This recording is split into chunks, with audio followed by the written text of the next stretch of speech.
one that came like on that verse, you stuck out, boy. Like when you hit it. Gipp got them yellows, got them purples, got them reds. Hey. Lights gon' hit it, make you woozy in your head. And then y'all shared the verse. Yeah. Like I'm Hillary Rodham. I ain't dissing nobody, but let's bring it to the light. Yeah, we on Boss Talk 101. Yeah, we gonna talk. Yeah, let me ask you. You said Suge Knight a while ago. You was one. I was in the casino. Not the Suge you knew. The at first. I'm talking about the Suge after he had got knocked out. I think. Or was it after he got knocked out? It might have been because he got knocked out one down there. But anyway, I was at the casino and he came in and everybody started whispering and they still had the boogeyman concept going though. But I know. I shot dice with him, and one thing I can say is I know I seen where you said where they were asking you, and you end up having to check. You know, he wasn't trying to pull them moves on you. How did you sustain? I don't think Suge was able to put. I think. Well, I look at this. I look at the South and the West have always been allies. The South and the West got treated the same, so we always been allies. I think Texas being where it's set the whole time has really been our connection to the West. That's hard. You know what I mean? Like everything that came out of the West had to go through Texas before it got to us. So Eazy-E, anything that was gangster, America's Most Wanted, anything that was gangster that we listened to, that it had to come through Texas, and it had to get really the okay with Texas before it even got to us. If it wasn't jamming in Texas, it wasn't jamming in Atlanta. So for me personally, I just think that we just learned that everything that happens out here, it's how you play it. The thing I said, I just seen the way you handled yourself, and it make us proud. You know what I mean? When you got somebody that really, like, you one of those guys, man, that I look to, man. Like I said, you guys, Goody Mob, I knew y'all had that connection with everybody in Texas like that. I knew that. I could feel that when you did that Grillz with Nelly and Pow Wow was on there. What it do, baby? It's the Iceman Pow Wow. I got my mouth looking something like a disco ball. Yeah. And you know they were pushing them damn Grillz back then. That was y'all actually promoted the hell out of that. Yeah, we helped. You know how many people got Grillz after that? I don't know. We spent so much money with that. Walk around 30, 40,000 in my mouth. My daddy like, you's a dumb fool. You got all that shit in your mouth. I was like, hey, man, my daddy used to tell me the same thing. All that shit in your mouth, man. You ain't talking no girl, but that shit like it, daddy. No, they don't, man. You like it.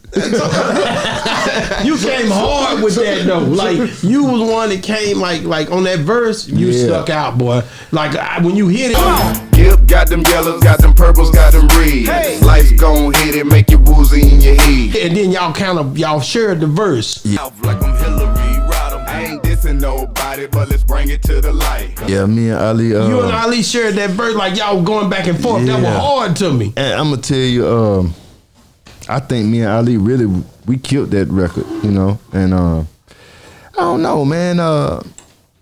It just seems like in this business, when you don't know how to play that game that they play, it takes you a little longer. Mm-hmm. Yeah. You know what I mean?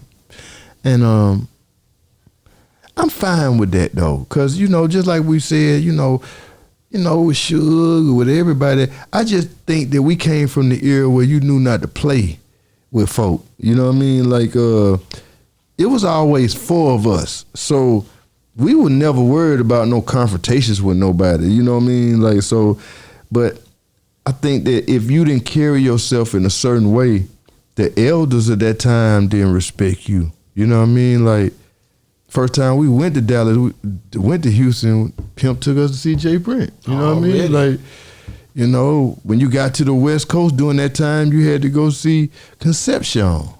That's right. That's right. Mike Concepcion. I hear that a lot. You had to go to him go see him before you could even move around in that city in them the early 90s. So for me personally, I just look at it as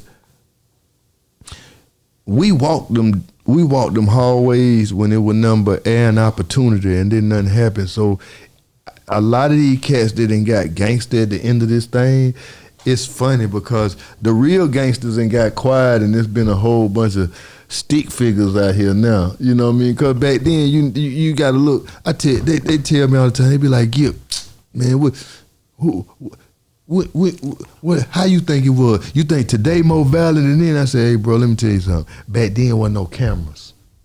Folk got in your ass. That's man. right. That's right. The respect was respect. Like now, you say something to somebody, they gonna look around before they do something to you. They looking, man, I'm gonna let you pass, young fella. No, that's real. But back in our day, it wasn't no passing. You disrespected the wrong player, you had to deal with that right there, where you stand at with that disrespect. And I think that the industry and this computer made it where a lot of people talk crazy on this here.